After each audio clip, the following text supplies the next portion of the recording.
Greetings, and welcome to my special Purple Portal.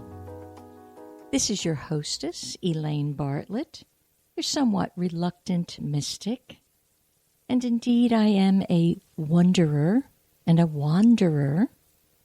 And I hope to bring some of my wondering thoughts and insights to you, to expand your thinking, to enlarge your consciousness, because I know if we can do that together, you will fly high, you will be loving life, and you will have the life that you actually are destined to have, which is, by all accounts, happy, delightful, and delicious. So today in the United States of America, we've got some interesting things cooking because it is what is known as Election Day.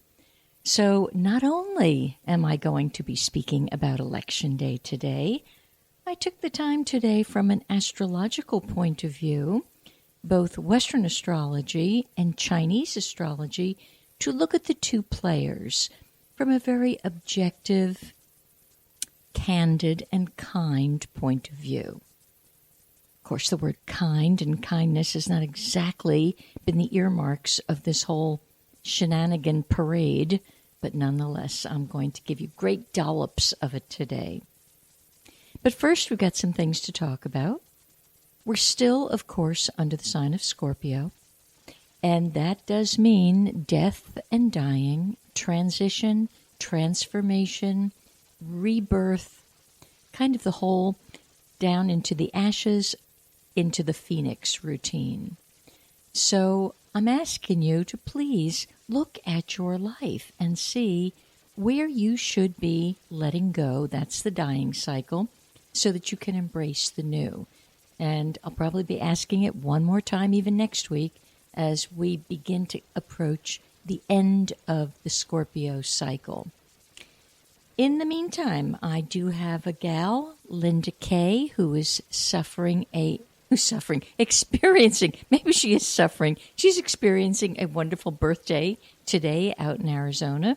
So hats off to you, my Linda, and hope it's a magical day. And another deep, deep thought of respect and admiration for my friend Laurel, who's been going into the ashes and coming up like the phoenix for several months throughout this year of the monkey, as her whole health has been revamped. That whole body has been totally revamped and just out of the hospital one more time. So hats off to you and happy, healthy, healing journey. You know, because we're under the sign of Scorpio and this whole flavor of death and dying, I thought I would share with you a couple of unusual things that have to do with death and dying, and actually invite you to call in with your story about this once I tell you my story. So I'll show you mine if you show me yours. And if you would, call in and share and enjoy 321-806-3159. 321-806-3159.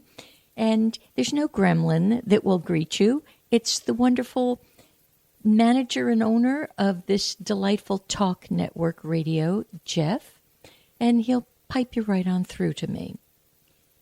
If you're hesitant to be live on air with me, feel free to ask any questions or concerns right directly to my email, which is purpleportal777@gmail.com. So again, that's purpleportal777@gmail.com. And please go to my website and check out who I am and what I'm all about. And the website is higherconsciousness.com. Higher Consciousness, and the higher is like the hierarchy, HIERCONSCIOUSNESS. So to continue here with a little bit of the death and dying theme for the month, I thought I would share with you a couple of unusual, I guess, situations that occur to people. And one of them is a very unusual occurrence called phone calls from the dead. And I don't know if any of you have ever received a phone call from the dead.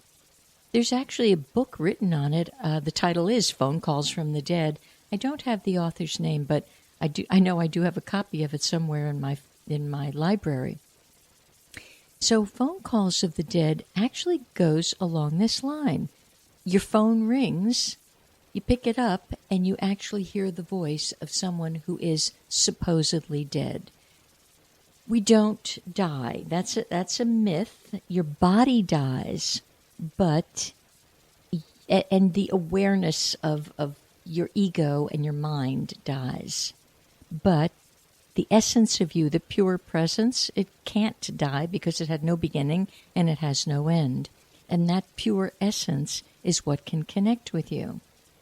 And several years ago, probably now about the year 2010 or 11, my sister crossed over in 2010, and she, as I, were metaphysicians. And she had promised before she left she'd keep in touch. And I assured her that I would expect it and embrace it. So one day, about maybe 5 or 6 months after she left, I was in a sound sleep. It was about 6 o'clock in the morning, and the phone rang. And some which way, I reached over. It was a portable phone. I reached over, put it to my ear, and I could hear her speaking to me. I was so excited. I couldn't even carry on. I was like, "Oh my God, are you okay? How is everything? What's happening?" And the phone seemingly went dead. Then I was wide awake, screaming into the phone, "Wait, wait, wait, wait." And there was, at that point, no one there.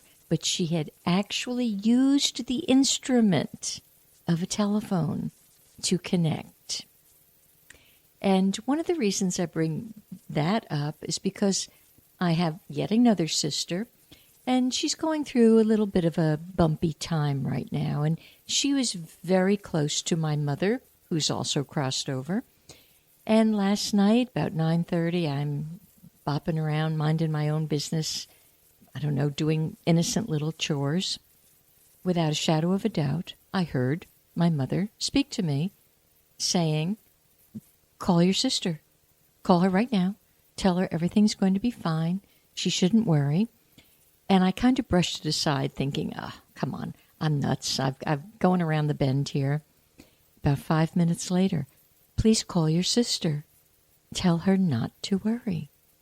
Well, by the second time I got the message, I dialed up immediately into New Jersey, and here this lovely being gets on the phone. I'm like, "Julie, are you okay? Was today particularly worrisome because your mother had a message for you?" And she could hardly speak, and she's like, "Oh, well, didn't she tell me anything else? Isn't there some timing on when this will lift?" Well, they don't really have timing in that dimension, and there is no such thing. But you have to be assured that everything is going to work out, and try your best to put your worry down. And we both had a chuckle because this sister has always been known as the worry wart in the family. So we talked a few more minutes, and I could tell she was teary but very thankful. And the final one, now remember, if you have a good story, you have to call in 321-806-3159. Because I won't think you're nuts. I'll be like, "Yes, that is so fabulous. Don't doubt it. Don't deny it. Don't hide it. Enjoy it." So the last one is from a friend of mine up in the Jersey area, Janice. And Janice also has been doing a yeoman amount of work to learn and make inner corrections and try to do her very best at healing her life and thus the lives of anyone she touches.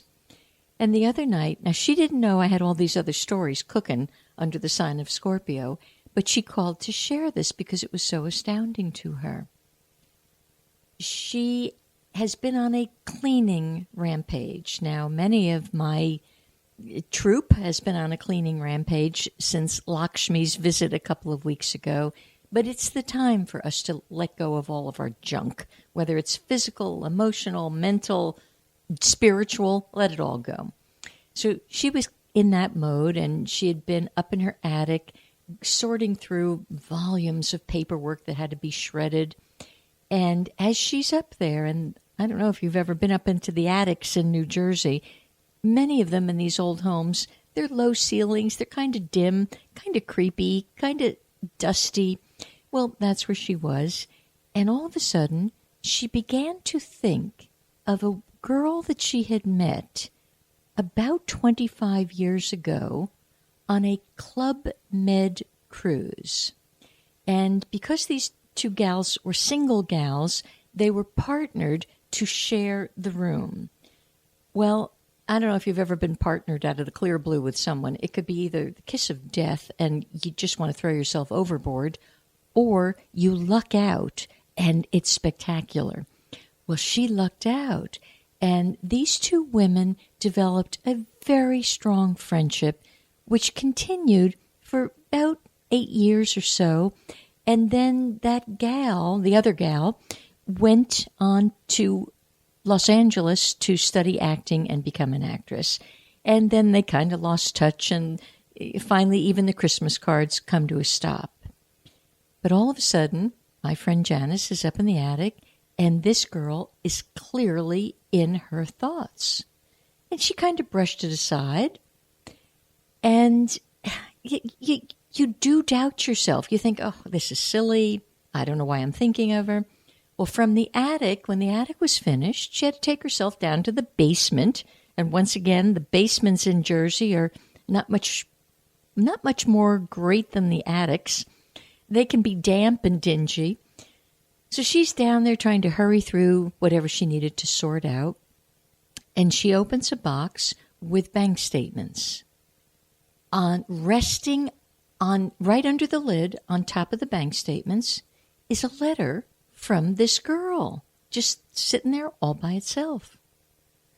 Well, the letter didn't say much, but other than, because it was written 20 years ago. But again, now the woman is enough in the mind's eye of Janice that she now goes to her computer and Googles the gal. As she was Googling, she's really feeling a deeper connection.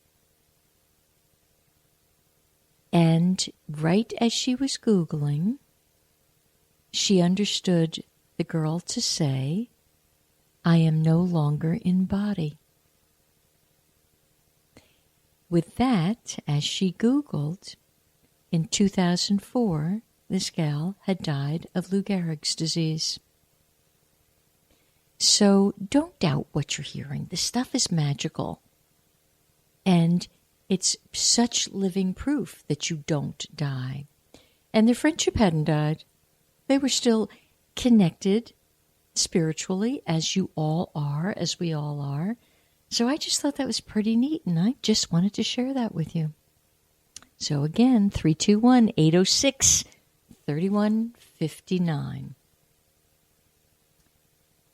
All right. One thing I would want to tell you about is from a galactic point of view. Now, the galactic energy is kind of above and beyond all my studies of metaphysics and Western astrology and Eastern astrology and Chinese astrology and numerology. It's an elite, and it's intricate and delightful, and of course it'll take me the next umpteen years to thoroughly master it. But in the meantime, I'll share what I'm getting as I go along.